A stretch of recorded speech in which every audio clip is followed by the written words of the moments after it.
नमस्कार मित्रों। ज्ञान चर्चा का ये मेरा 16वां वीडियो है। इसमें मूल रूप से हम चर्चा करते हैं अंतरात्मा में बैठे परमात्मा के अनुभव की एक विधि है अजपा जाप। उसी की हम लगातार हर वीडियो में किसी न किसी एंगल से चर्चा करते रहते हैं। अब इस समय ये जो कलिकाल चल रहा है, कलयुग चल रहा है, इसमें पूजा पाठ की दृष्टि से अगर आप देखेंगे तो एक चौपाई बहुत प्रसिद्ध है कि कलयुग केवल नाम आधारा, सुमिर सुमिर नर उतरहि पारा। कलयुग में परमात्मा को अनुभव करने का नाम ही केवल आधार है। परमात्मा के लिए हम सभी कुछ न कुछ प्रयास करते रहते हैं, पूजा पाठ करते हैं, जप करते हैं, तीर्थ यात्राएं करते हैं। जो कुछ भी हम करते हैं सब बाहर करते हैं, इस शरीर के बाहर करते हैं। जैसे हमारे मूर्तियां हैं, मंदिर हैं, तीर्थ स्थान हैं, मंत्र हैं, जप हैं, सारे के सारे जो हैं ये हमारा मेरा जो ये अपना आपा है, इस शरीर के बाहर है सब कुछ, और परमात्मा बाहर है नहीं। तो परमात्मा पूजा करने की चीज नहीं है। हाँ, पूजा किसी सम्मानित व्यक्ति का आप कर सकते हैं, ऋषि की पूजा कर सकते हैं, योगी की पूजा कर सकते हैं, सामान्य स्तर पर। मगर परमात्मा की पूजा करने का कोई कहीं विधान है ही नहीं, क्योंकि परमात्मा बाहर है ही नहीं। मेरे देखे परमात्मा इस संसार में इन आंखों से तो दिखाई ही नहीं पड़ेगा आपको कभी, ना आज तक कभी दिखा है। इतने उपनिषद हैं, वेद हैं, पुराण हैं, इनमें जो आप परमात्मा के दर्शन की बातें सुनते रहते हैं, ये केवल प्रतीकात्मक गाथाएं हैं, कथाएं हैं। वास्तव में, हकीकत में, एक्चुअल में, संसार में किसी को भी परमात्मा के दर्शन नहीं हुए। जो चीज बाहर है ही नहीं उसके दर्शन कैसे होंगे? परमात्मा का अनुभव हो सकता है।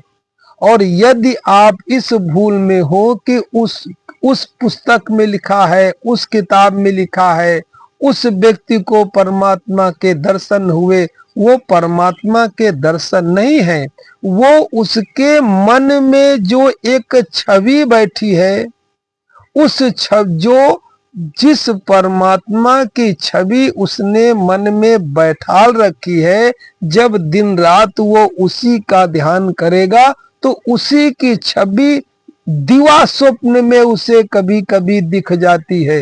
रात के तो स्वप्न होते ही हैं, रात में तो देखना कोई खास बात नहीं है, मगर जो छवि उसने परमात्मा की अपने मन में बना करके रखी है, सजो करके रखी है, वो छवि उसे दिन में भी दिखाई पड़ जाती है, जिसे दिवा स्वप्न कहते हैं।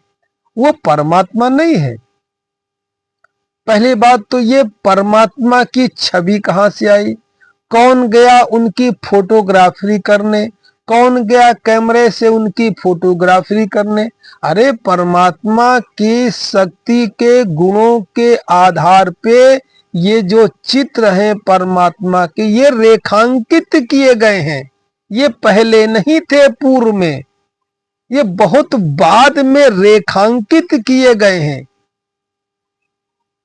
पहले को परमात्मा की कोई मूर्ति थी नहीं, कोई चित्र था ही नहीं।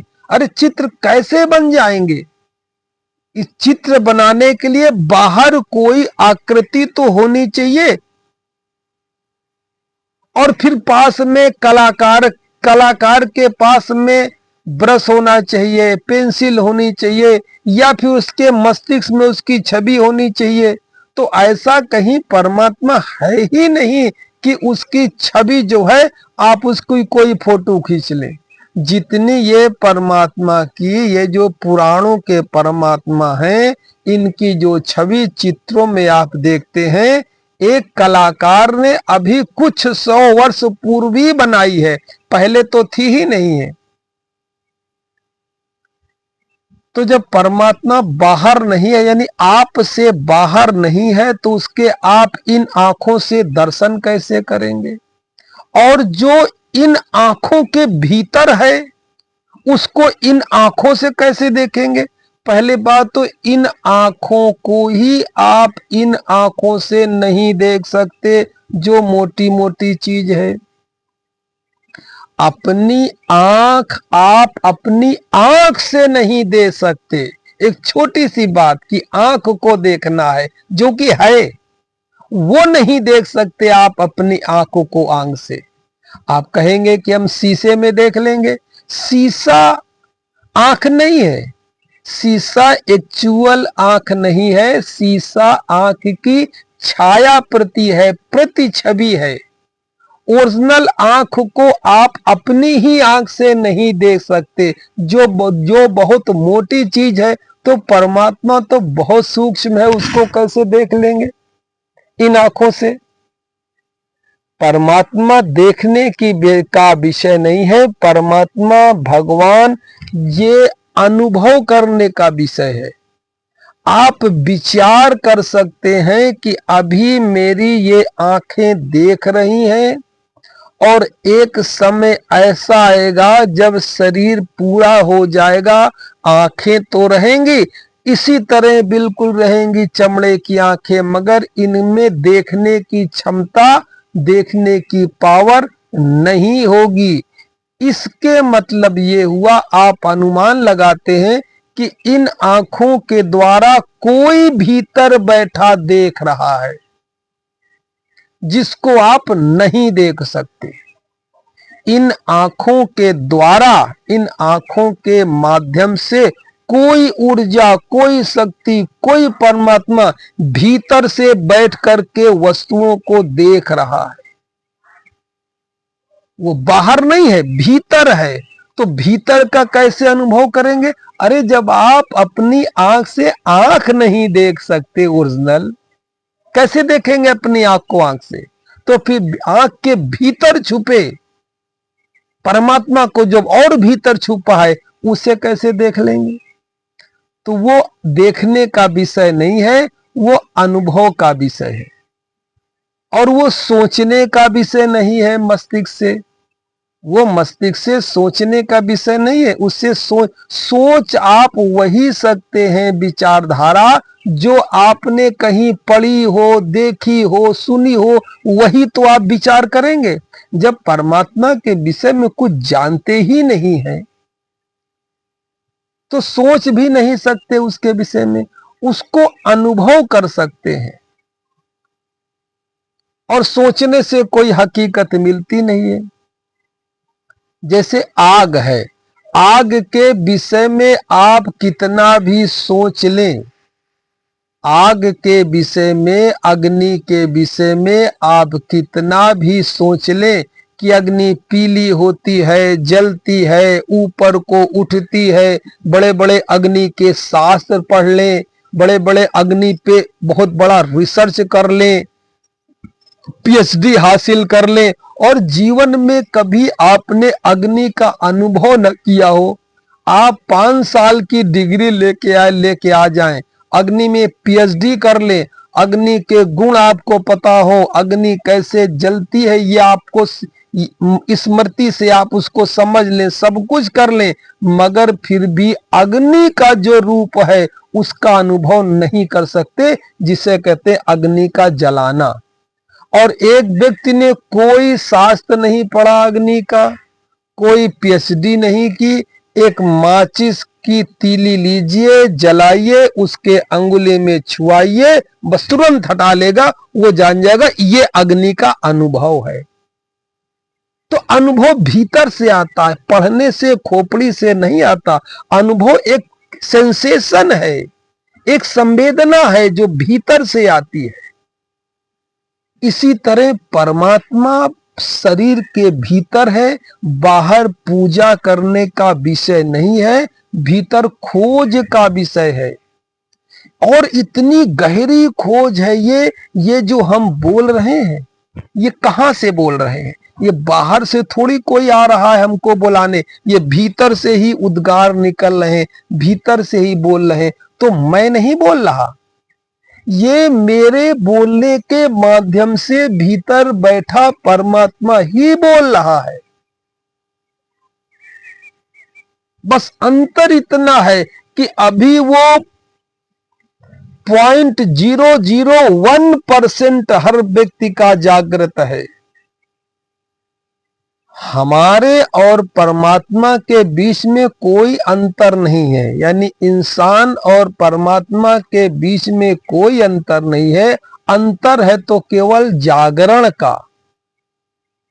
कोई बाल कृष्ण कन्हैया जग करके भगवान कृष्ण हो गए, कोई राम लला जग पूर्ण जग करके भगवान राम हो गए, कोई सिद्धार्थ पूर्ण जग करके भगवान बुद्ध हो गए। केवल ट्रांसफॉर्मेशन हुआ, ट्रांसफर हुआ, बदलाव हुआ। उनको, कृष्ण को कभी भगवान के दर्शन नहीं हुए। कृष्ण भगवान में बदल गए। राम को भगवान के दर्शन नहीं हुए, राम स्वयं भगवान हो गए। सिद्धार्थ को भगवान के दर्शन नहीं हुए, भगवान बुद्ध, सिद्धार्थ भगवान बुद्ध हो गए। वर्धमान को भगवान के दर्शन नहीं हुए, वही वर्धमान बदल करके भगवान महावीर हो गए।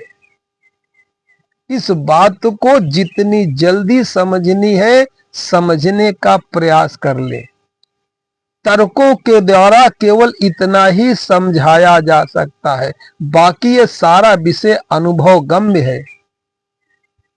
तुम्हारा ये पूजा करना, फूल चढ़ाना, पत्ती चढ़ाना, और ये तुम्हारा जितने भी तुम ये पंचोपचार पूजन करते हो, गंध, अक्षत, पुष्प, धूप, दीप, नैवेद्य, ये जो पंचोपचार या षोडशोपचार पूजन करते हो, इनका क्या अर्थ है जब वो बाहर है ही नहीं? ये सब काल्पनिक कथाएं हैं। काल्पनिक कथाएं कह लीजिए, या एक प्रारंभिक स्तर का बच्चों के लिए, इंसान के लिए एक धर्म की प्राइमरी पाठशाला समझ लीजिए। अब प्राइमरी पाठशाला ठीक है, जब तक बच्चे हैं तब तक करते रहे। अब जीवन भर बच्चे ही थोड़ी बने रहेंगे। कभी आप पढ़ते थे का से कबूतर, खा से खरगोश, क्या अब भी वही पढ़ते हैं? अब का के अर्थ बदल गए, अब खा के अर्थ बदल गए। तो कभी बचपन में पूजा पाठ करते होंगे, आगे चल करके बदल जाना चाहिए, उसकी वास्तविक स्थिति समझनी चाहिए। और यहां मैं देखता हूं संसार में जो लोग 10-12 साल में पूजा पाठ, जप तप, हवन और आपका ये तीर्थ यात्राएं करते हैं, 70-70 साल के हो जाते हैं, 80-80 साल के हो जाते हैं, मगर पूजा पाठ वही रहती है। यानी का से कबूतर पहले भी पढ़ते थे और का से कबूतर अब भी पढ़ रहे हैं, धर्म की पहली क्लास। अरे का से कबूतर कभी काम का था। कभी बचपन में चंद्रमा, जब माँ बच्चे को का रोना चुप कराती थी तो कहते थे चंदा मामा दूर के, तो क्या चंदा मामा हो जाएंगे? अब जब बड़े हो गए तो आप समझ गए कि चंद्रमा एक ग्रह है, वो हमारा बचपना था। तो कब समझेंगे कि आपकी बाहरी पूजा जो है ये बचपना है, ये शुरुआत है। पहली बात शुरुआत है, दूसरी बात ये प्रतीक शास्त्र है, ये बहुत गहरा विज्ञान है। इसके विषय में फिर कभी चर्चा करेंगे। ये प्रतीक शास्त्र है, हमारे अंदर के विज्ञान को पूजा पाठ के चित्रों के द्वारा ऋषि ने, योगी ने बाहर समझाने का प्रयास किया है। जैसे एक छोटी सी बात मैं आपको बताऊं, आप शिवलिंग की पूजा करते होंगे। शिवलिंग आपने देखा होगा, सावन चल रहा है, इसमें खूब शंकर जी की पूजा चल रही है, शिवलिंग पे खूब जल चढ़ा रहे हैं। शिवलिंग का पूरा चित्रण क्या है? शिवलिंग का पूरा चित्रण है कि नीचे आधार है, ऊपर शिवलिंग रखा है और शिवलिंग के ऊपर सांप लिपटा है। शिवलिंग के आसपास 3 डंडियां रखी हैं, ऊपर घड़ा रखा है, शिवलिंग के ऊपर बेलपत्र चढ़ता है और घड़े से बूंद बूंद करके पानी शिवलिंग के ऊपर टपकता रहता है। ये उसका चित्रण है जो आप पूजते हैं, जिसकी आप पूजा करते हैं, जिस पे आप जल चढ़ाते हैं। ये जल चढ़ाने का विषय नहीं है, ये आपके अंदर का विज्ञान है। अभी हमने कहा ना कि अंदर परमात्मा छुपा है, आंखों के अंदर बैठ करके जो देख रहा वो परमात्मा है। तो उसको जानने का जो विज्ञान है, उसको जानने की जो मशीनरी है, वो मशीनरी जिस तरह बाहर सेटअप है मशीनरी का, वो मशीनरी का चित्रण योगी ने, ऋषियों ने आपको बाहर दिखाया। अब भीतर जो परमात्मा है उसके पाने का, समझने का, अनुभव करने को कोई रास्ता तो होगा, कोई मार्ग तो होगा। ये मार्ग है जो आप बाहर पूजते हैं, ये पूजने का विषय नहीं है, ये समझ करके इसके अनुभव करने का विषय है। संपूर्ण जो शिवलिंग है उसको ऐसा समझिए कि शिवलिंग एक प्रकार की ऐसी दिव्य मशीन है जिसको अगर आप चलाना जान जाएं तो परमात्मा का अनुभव हो जाएगा। दर्शन नहीं, अनुभव हो जाएगा। जैसे आग जलाते हैं, आग का एक तो दर्शन होता है, फिर आग जब जला करके हाथ में छुआते हैं तो जो अनुभव होता है वो अनुभव हो जाएगा। अभी है क्या क्या, हमारी जो रीढ़ की हड्डी है, अब ये योग शास्त्र चालू हो जाएगा। योग शास्त्र, तंत्र का विज्ञान, योग शास्त्र। हमारी जो रीढ़ की हड्डी है, इसके सबसे नीचे स्वयंभू लिंग है, उसमें एक नाड़ी लिपटी है जिसे योगी कुंडलनी नाड़ी कहते हैं, परमात्मा की नाड़ी कहते हैं। वो है जो शंकर शिवलिंग के ऊपर लिपटी हुई नाड़ी है। और शिवलिंग के आसपास जो 3 डंडियां रखी होती हैं, 3 छड़ें खड़ी होती हैं, वो छड़ें हैं हमारी इड़ा नाड़ी, सुषुम्ना नाड़ी और पिंगला नाड़ी की। ये हमारी सांसें चलती रहती है ना, कभी इस नाक से सांस चलती है, कभी इस नाक से सांस चलती है, कभी दोनों से बराबर श्वास चलती है। तो इन्हीं को कहते हैं इड़ा नाड़ी चल रही है, पिंगला नाड़ी चल रही है और सुषुम्ना नाड़ी चल रही है। तो 3 डंडियां हो गई, इड़ा नाड़ी, पिंगला नाड़ी, सुषुम्ना नाड़ी की प्रतीक। और जो शिवलिंग के ऊपर हम बेलपत्र चढ़ाते हैं, वो हमारे तीसरे नेत्र का प्रतीक है कि वो ऊपर, इसलिए ऊपर चढ़ाते हैं। आप बेल पत्र को कभी लीजिए, उसको अपने मत्थे पे रखिए, तो एक पत्ती इस आंख को ढक देगी, एक पत्ती इस आंख को ढक देगी, और जो ऊपर पत्ती उठेगी, ऊंची पत्ती उठेगी, वो हमारे इस स्थान को ढकेगी, जिसको शिव का तीसरा नेत्र कहते हैं, जिसे दिव्य चक्षु कहते हैं। वो भीतर के दिव्य चक्षु का प्रतीक है बेल का पत्र। और जो टिकटिकी के ऊपर घड़ा रखा होता है, ये मेरे खोपड़ी का प्रतीक है, इसको कहते हैं सहस्त्रार्थ चक्र। यत ब्रह्मांडे तत पिंडे, जो कुछ इस ब्रह्मांड में है सारा का सारा इस पिंड में है। इसकी संरचना मस्तिष्क की उसी तरह है जैसे ब्रह्मांड की संरचना है। और जो लोटे का, घड़े का सर, वो छेद होता है, मुख होता है, वो है हमारे ब्रह्मरंध्र का प्रतीक। जहां बच्चों को तालू वाला भाग होता है जो मुलायम मुलायम सा होता है, जहां चित्रों में आपने देखा होगा कि शंकर के सर से गंगा जी निकल रही है, वो स्थान ब्रह्मरंध्र का प्रतीक है। तो सारा का सारा खेल हमारे शरीर के भीतर है। तो इसको किस तरह इस मशीन को चलाया जाए, साधना के द्वारा कैसे चलाया जाए, तो चला करके कैसे अनुभव किया जाए।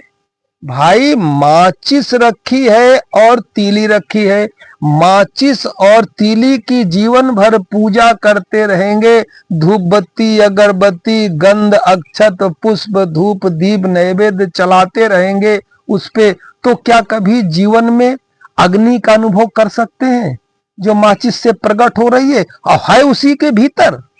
नहीं, नहीं कर सकते।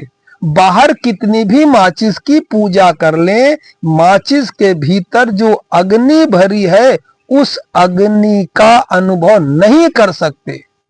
अब क्या करें, उसमें प्रयोग करना पड़ेगा। माचिस उठाइए, तीली उठाइए, रगड़िए, रगड़ने के बाद अग्नि का अनुभव होगा। अब उसको छू करके अग्नि का अनुभव कर सकते हैं। तो ये शिवलिंग भीतर है, ये शिवलिंग हमारे शरीर के भीतर है। उसको कैसे चलाया जाए, कैसे अनुभव किया जाए, ये साधना का विषय है। और दूसरी बात अच्छी तरह समझ लें, ये इस शरीर में नहीं है जो आप शरीर देख रहे हैं। ये शरीर एक ही नहीं है, इस शरीर के भीतर 7 शरीर हैं। ये तो स्थूल शरीर है।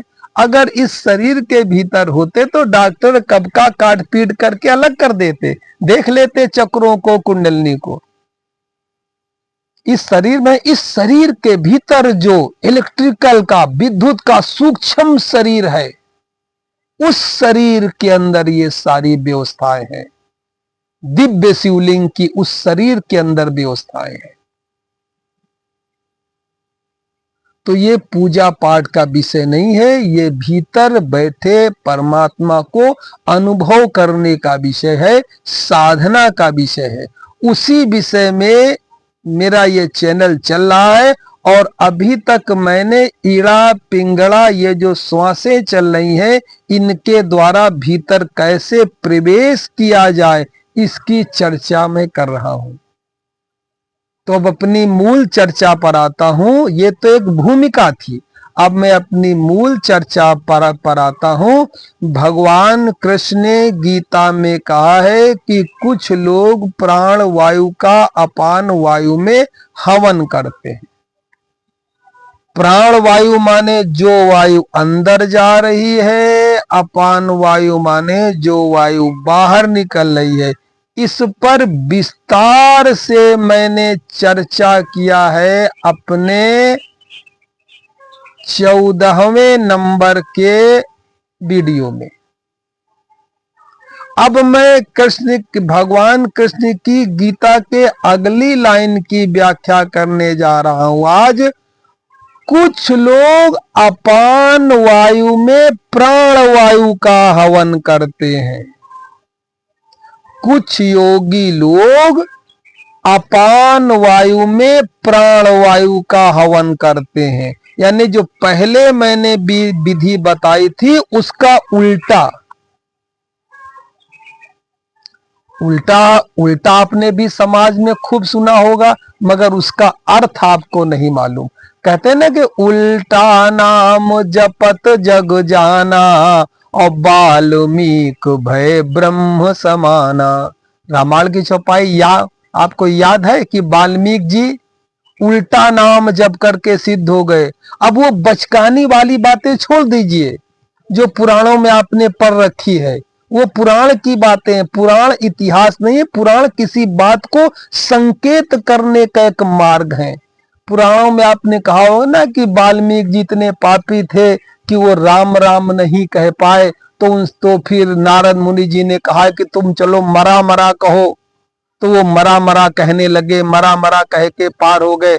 अरे मेरे भाई, कहाँ लिखा है राम मरा? सीधा सीधा तुलसीदास जी ने लिखा है कि उल्टा नाम जपत जग जाना, वाल्मीकि भय ब्रह्म समाना।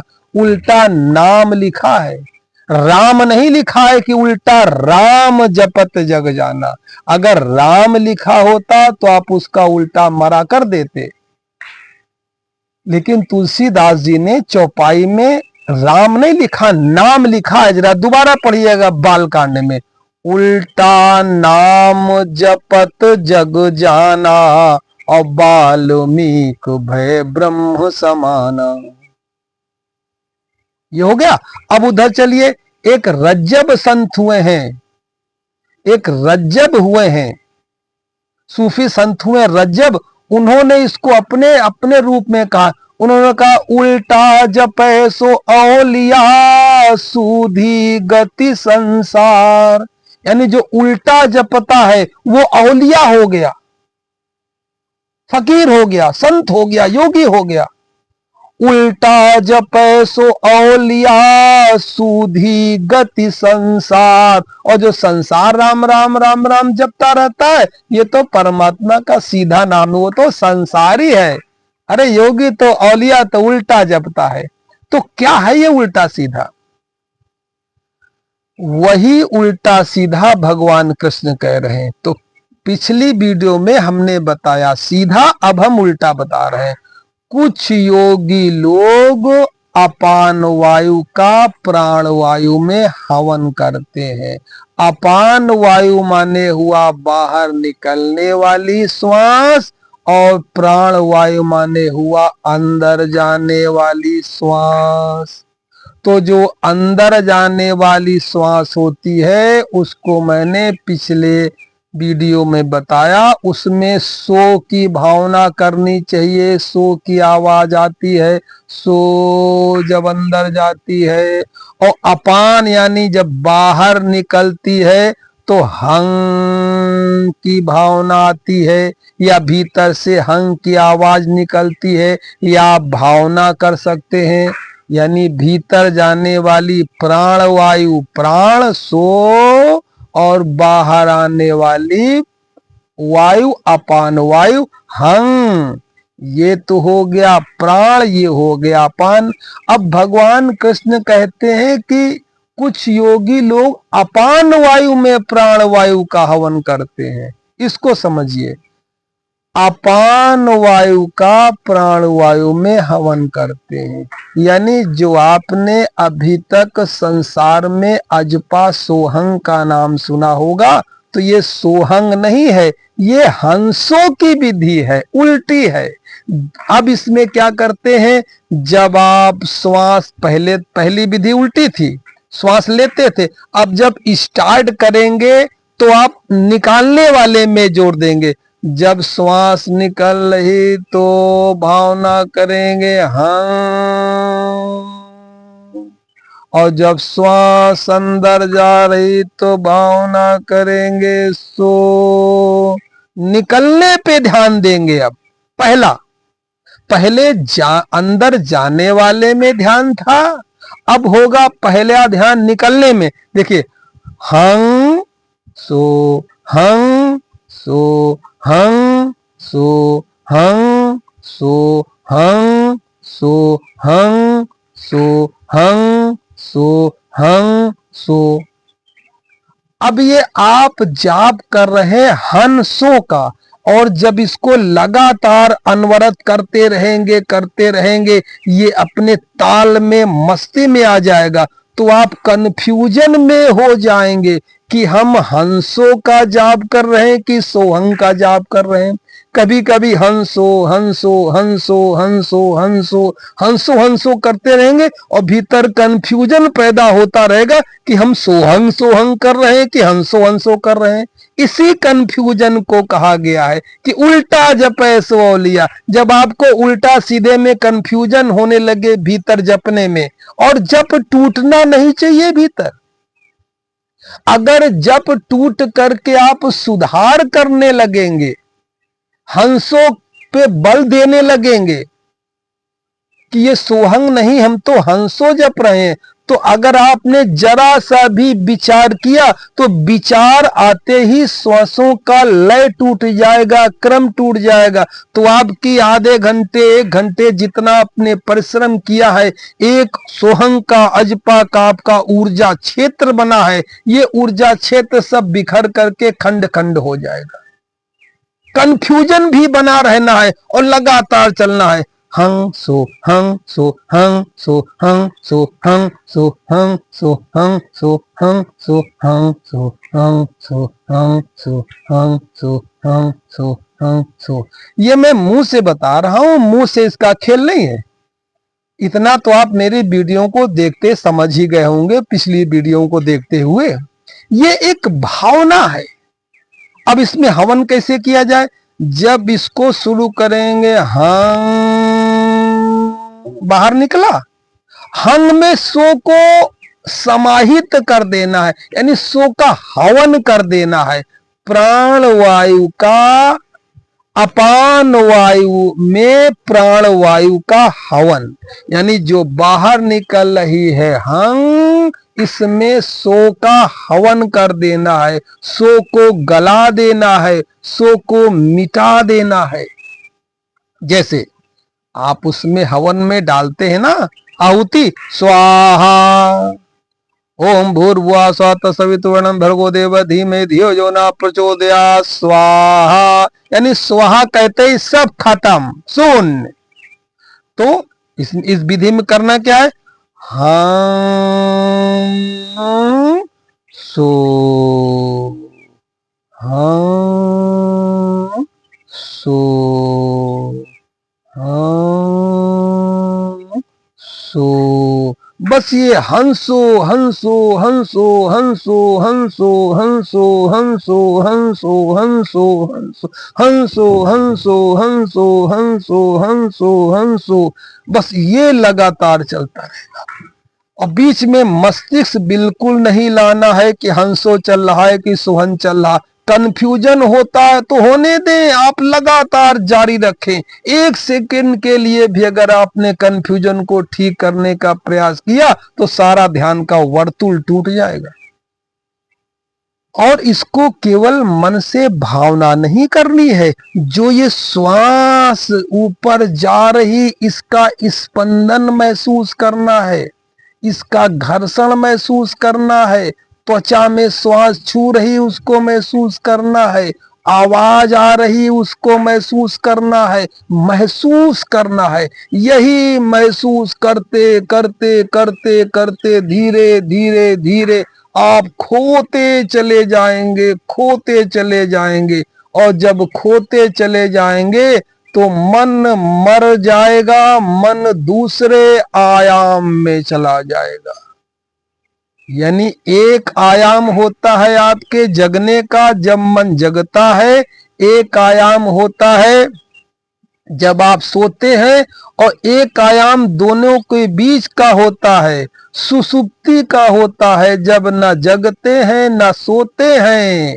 एक वो मस्तिष्क का आयाम होता है, मन आपका उस आयाम में चला जाएगा।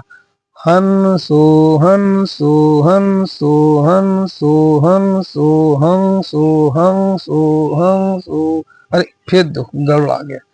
हंग सो हंग सो हंग सो हंग सो हंग सो हंग सो। इस प्रकार लगातार करते करते करते करते करते ऐसी स्थिति आएगी कि मन में एक नशा छा जाएगा और मन सुसुप्ति में पहुंच जाएगा। इतना तक आप चलते रहेंगे। इसके बाद में तुरीय अवस्था की चर्चा बाद में करेंगे। इस प्रकार की ध्यान साधना करने में आपको कोई परेशानी हो, कोई बात ना समझ में आ रही हो, तो आप मुझे फोन कर सकते हैं। मेरा व्हाट्सएप नंबर, मोबाइल नंबर 9897727441। स्वामी अंतर ध्यान वेदांत कुटी, देहरादून। और मैं दैनिक प्रातः काल और रात्रि काल 2 समय 2 वर्षों से लगातार निःशुल्क ध्यान योग की क्लास भी चलाता हूँ। एक बैच मेरा 90 दिन का होता है। 90 दिन में मैं इस प्रकार की चर्चाओं से आपको अवगत भी कराता हूँ, सैद्धांतिक भी बताता हूँ और प्रयोगात्मक अभ्यास भी गूगल मीट पर करवाता हूँ। कोई भी कर सकता है। सारी व्यवस्था धर्म के हित में, जनहित में निःशुल्क है। आपको करना क्या है? अगर मेरी बात कुछ भी तर्क के रूप से समझ में आ रही है, प्रैक्टिकल करना चाहते हैं, तो मेरे व्हाट्सएप नंबर पर अपना नाम, जिला, उम्र लिख के व्हाट्सएप कर दीजिए। मैं आपको अपने ध्यान के 3 महीने वाले ग्रुप में जोड़ लूंगा। जोड़ने के बाद सुबह शाम उसी में गूगल मीट का लिंक आ जाएगा।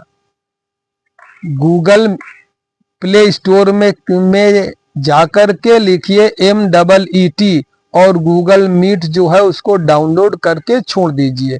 फिर जब मैं सुबह शाम बैठक करूंगा तो एक लिंक भेजूंगा।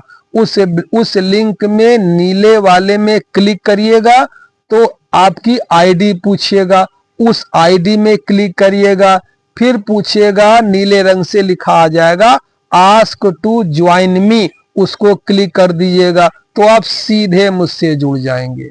ना समझ में आए तो घर में कोई पढ़ा लिखा बच्चा हो, उस बच्चे से पूछ लीजिएगा, वो आपको समझा देगा। बहुत आसान है गूगल मीट में जुड़ना। फिर भी कोई व्यवस्था ना हो तो आप कभी भी दिन में मुझे फोन कर सकते हैं। मैं ट्रायल करके ट्रायल के रूप में लिंक बना के दिन में कभी आपको भेज दूंगा और पर्सनल आपको जोड़ करके सिखा दूंगा। नमस्कार, धन्यवाद। जो कुछ भी प्रश्न हो आपका या जो कुछ भी आपको जैसा भी लगा हो उसको कमेंट जरूर लिख दीजिएगा। कमेंट करने में मुझे अगला वीडियो बनाने में आसानी मिल जाती है कि आप लोग क्या जानना चाहते हैं, क्या सीखना चाहते हैं, उस पे मैं अगली वीडियो बनाने पे ध्यान दूंगा।